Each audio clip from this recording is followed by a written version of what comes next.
இந்த செய்தியை உங்களுக்காக வழங்குவது அருண் மசாலா.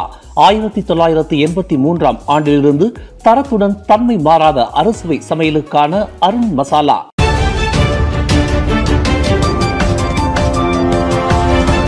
வணக்கம். திசைகளின் ஒரு மணி செய்திகள். மலாய்க்காரர் அல்லாத கட்சிகளுடன் கைகோர்ப்பது மூலம் கூடுதலாக 22 தொகுதிகளை கைப்பற்ற முடியும். தான் ஸ்ரீ முஹிடின் நம்பிக்கை. வரும் பொது தேர்தலில் மலாய்க்காரர் அல்லாத கட்சிகளுடன் கைகோர்த்து ஒத்துழைப்பது மூலம் பரிகத்தான் நேஷனல் கூடுதலாக 15 முதல் 22 நாடாளுமன்ற தொகுதிகளை கைப்பற்ற முடியும் என்று அதன் தலைவர் தான் ஸ்ரீ முஹிடின் யாசின் நம்பிக்கை தெரிவித்துள்ளார். இது ஒவ்வொரு தொகுதியிலும் பன்முனை போட்டிகள் ஏற்படுவதை தவிர்க்கும் என்பதுடன் மேலும் அதிகமான சமூகத்தை கவர்ந்திழுக்க பரந்த இடத்தை தரும். இதன் மூலம் பரிகத்தான் நேஷனல் 2 முதல் 5 விழுக்காடு வரை கூடுதல் வாக்காளர்களை கவர முடியும் என்று முன்னாள் பிரதமருமான தான் ஸ்ரீ முஹிடின் குறிப்பிட்டார். கூடுதலாக 5 விழுக்காடு ஆதரவு என்பது மிக முக்கியமானதாகும். காரணம், கடந்த பொது தேர்தலில் பரிகத்தான் நேஷனல் பல தொகுதிகளில் மிக சொற்ப வாக்குகள் வித்தியாசத்தில் தோல்வி கண்டுள்ளது என்று முஹிடின் விளக்கினார்.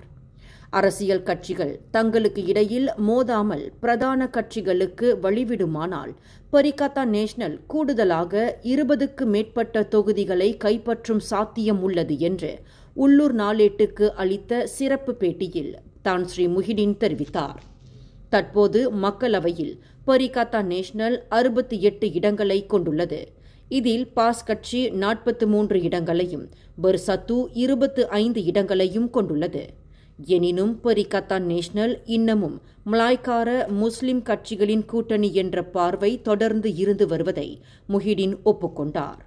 அந்த பார்வையிலிருந்து விடுபட மலாய்க்காரர் அல்லாத கட்சிகளுடன் கைகோர்ப்பது அவசியமான ஒன்றாக கருதப்படுகிறது என்று அவர் குறிப்பிட்டார். போதைப்பொருள் கடத்தல் வழக்கில் ஒரு மலேசிய பிரஜையான பன்னீர்செல்வம் பரந்தாமனின் மரண தண்டனையை நிறுத்தி வைப்பதற்கு மேற்கொள்ளப்பட்ட முயற்சி தோல்வியில் முடிந்தது. அந்த மலேசிய இளைஞரின் மரண தண்டனையை நிறுத்தி வைக்க கோரி செய்து கொள்ளப்பட்ட விண்ணப்பத்தை சிங்கப்பூர் அப்பீல் நீதிமன்றம் நேற்று வெள்ளிக்கிழமை தள்ளுபடி செய்தது. தனது முன்னாள் வழக்கறிஞருக்கு எதிராக பன்னீர்செல்வம் வழக்கறிஞர் மன்றத்தில் அளித்த புகார் தொடர்பான ஒழுங்கு நடவடிக்கை முடிவு தெரியும் வரை அந்த மலேசிய பிரஜையின் மரண தண்டனை நிறைவேற்றம் ஒத்திவைக்கப்பட வேண்டும் என்று அந்த விண்ணப்பத்தில் கேட்டுக் கொள்ளப்பட்டது. உள்துறை அமைச்சின் மரண தண்டனை திட்டமிடல் கொள்கை அனைவருக்கும் சமமாக பயன்படுத்தப்பட வேண்டும் என்ற கொள்கையின் அடிப்படையில் பன்னீர்செல்வம் விண்ணப்பம் தள்ளுபடி செய்யப்பட்டுள்ளதாக நீதிமன்றம் அறிவித்தது. தலைமை நீதிபதி சுந்தரேஷ் மேனன் தலைமையிலான 5 கொண்ட நீதிபதி குழுவினர் இத்தீர்ப்பை வழங்கினர். சர்ச்சைக்குரிய அரசியல்வாதியான பர்சத்து கட்சியின் முக்கிய தலைவர் செகுபாட் என்று அழைக்கப்படும் பட்ருல் ஹிஷாம் சஹாரின் கைது செய்யப்பட்டுள்ளார். கடந்த செப்டம்பர் 1 பேரா பகான்சராயில் நிகழ்ச்சி ஒன்றில் நிந்தனை தன்மையில் உரையாற்றியது மற்றும் அரச பரிபாலனம் தொடர்பில் அடிப்படையற்ற குற்றச்சாட்டை முன்வைத்தது தொடர்பில் செகுபாட் நேற்று இரவு கைது செய்யப்பட்டுள்ளதாக புகிட் அமான் போலீஸ் தலைமையகத்தின் குற்றப்புலனாய்வு துறை CID இயக்குநர் டத்தோ குமார் முத்துவேல் தெரிவித்தார். இரவு 10:25 மணியளவில் கைது செய்யப்பட்ட 47 வயதான செகுபாட் விசாரணைக்கு ஏதுவாக நீதிமன்றத்தில் தடுப்பு காவல் அனுமதி பெறப்பட்டுள்ளதாக டத்தோ குமார் குறிப்பிட்டார். பகான்சராய் நிகழ்ச்சியில் நிந்தனை தன்மையில் செகுபாட் உரையாற்றிய காணொளி ஒன்று டிக்டாக்கில் பகிரப்பட்டு வருவதையும் அவர் சுட்டிக்காட்டினார். 1948 ஆண்டு நிந்தனை சட்டம் மற்றும் 1998 ஆண்டு தொடர்பு பல்லூடக சட்டம் ஆகியவை அவருக்கு எதிராக பிரயோகிக்கப்பட்டுள்ளதாக டத்தோ குமார் விளக்கினார். ஆடவர் ஒருவர் பயணித்த கார் ஒன்று வேக கட்டுப்பாட்டை இழந்து சாலையை விட்டு விலகி அருகில் உள்ள மரத்தில் மோதியதில் பரிதாபமாக உயிரிழந்தார். இந்த துயரச் சம்பவம் நேற்று பிற்பகல் 3:35 மணியளவில் கொத்ததிங்கி ஜலான் பண்டார் பொன்னாவார் புங்காய் என்ற இடத்தில் நிகழ்ந்தது. இதில் 19 வயதுடைய சச்சேவரன் என்ற இளைஞர் கடும் காயங்களுக்கு ஆளாகி சம்பவ இடத்திலேயே மாண்டதாக கொத்ததிங்கி மாவட்ட போலீஸ் தலைவர் யூசுப் ஒத்மான் தெரிவித்தார். சட்சேவரன் பயணித்த புரோத்தோன் வீரா காரின் இடிபாடுகளில் இருந்து அவரின் உடலை மீட்க தீயணைப்பு மீட்பு படையின் உதவி நாடப்பட்டதாக யூசுப் ஒத்மான் குறிப்பிட்டார்.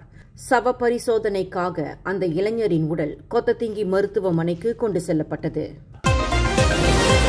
கொத்தகினபாலுவில் மாரா திறன் பயிற்சி கல்லூரி மாணவர்கள் 5 உயிரிழந்த கோர விபத்துக்கு காரணம் அவர்கள் பயணித்த கார் வேக கட்டுப்பாட்டை இழந்துள்ளது என்று விசாரணையில் தெரியவந்துள்ளது.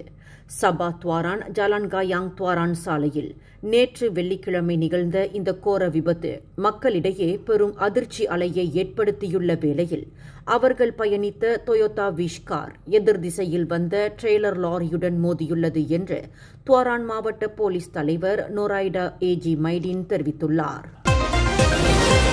சுங்காய்பட்டாணி பண்டார் பர்டானாவில் உள்ள ஒரு எண்ணெய் நிலையத்தின் அருகில் நிறுத்தி வைக்கப்பட்டு இருந்த காருக்குள் ஆடவர் சடலம் கண்டுபிடிக்கப்பட்டுள்ளது. எண்ணெய் நிலையத்தில் பொருத்தப்பட்டுள்ள ரகசிய கேமராவின் பதிவின்படி அந்த கார் கடந்த புதன்கிழமை அதிகாலை 3 மணியளவில் அவ்விடத்தில் நிறுத்தப்பட்டுள்ளது என்று கொலமுடா மாவட்ட போலீஸ் தலைவர் ஹன்யான் ரம்லான் தெரிவித்தார். நேற்று வெள்ளிக்கிழமை பிற்பகல் 3 மணியளவில் அந்த காரிலிருந்து துர்நாற்றம் வீசுவதைக் கண்ட பொதுமக்கள் காரின் அருகில் சென்று பார்த்தபோது ஆடவர் ஒருவர் அசைவின்றி கிடப்பதைக் கண்டு பின்னர் போலீசுக்கு தகவல் கொடுக்கப்பட்டதாக அவர் குறிப்பிட்டார். 51 வயது மதிக்கத்தக்க அந்த நபரின் மரணத்தில் குற்றத்தன்மைக்கான எந்தவொரு தடயமும் இல்லை. அவர் கிடா பிடாங் புக்கிட் சோரோஸ் பகுதியை சேர்ந்தவர் என்று அடையாளம் கூறப்பட்டதாக ஹன்யான் ரம்லான் தெரிவித்தார். மலாக்கா தஞ்சோங் மிஞா தொழிற்பேட்டை பகுதியில் பழைய பேட்டரிகளை சேமித்து வைக்கப்பட்ட கிடங்கு ஒன்று தீப்பற்றிக் கொண்டது. இந்த தீச்சம்பவம் தொடர்பாக தங்கபாத்து தீயணைப்பு மீட்பு படையினர் நேற்று மதியம் 12:49 மணியளவில் அவசர அழைப்பை பெற்றதாக அதன் செயலாக்க தலைவர் அஹ்மத் ஞாட் தெரிவித்தார். 50க்கு 50 சதுரடி பரப்பளவை கொண்ட அந்த பேட்டரி சேமிப்பு கிடங்கு கிட்டத்தட்ட 60 விழுக்காடு அழிந்தது. இதற்கு முன்பு அந்த கிடங்கு சுற்றுச்சூழல் இலாக்காவினால் மூடப்பட்டதாகும். தீ நாலாபுறமும் சூழ்ந்த நிலையில் அனல் தெறிக்க பலத்த வெடி சத்தத்துடன் தீயை கட்டுப்படுத்த 26 பேர் கொண்ட தீயணைப்பு வீரர்கள் கடுமையாக போராடினர். தீ பிற்பகல் 2:58 மணிக்கு முழுமையாக கட்டுப்படுத்திய போதிலும் செயலாக்க நிறைவு பணிகள் மாலை 6:51 மணிக்கு ஒரு முடிவுக்கு வந்ததாக அஹ்மத் ஞாட் தெரிவித்தார். இந்த செய்தியை உங்களுக்காக வழங்கியது அருண் மசாலா. 1983ஆம் ஆண்டிலிருந்து தரத்துடன் தன்மை மாறாத அறுசுவை சமையலுக்கு அருண் மசாலா. மேலும் செய்திகளை தெரிந்து கொள்ள கீழே இருக்கும் பெல் பட்டனை அழுத்துங்கள். உங்கள் மகிழ்ச்சியை வெளிப்படுத்த லைக் மற்றும் ஷேர் செய்யுங்கள். தொடர்ந்து திசைகளோடு இணைந்திருக்க சப்ஸ்கிரைப் செய்யுங்கள்.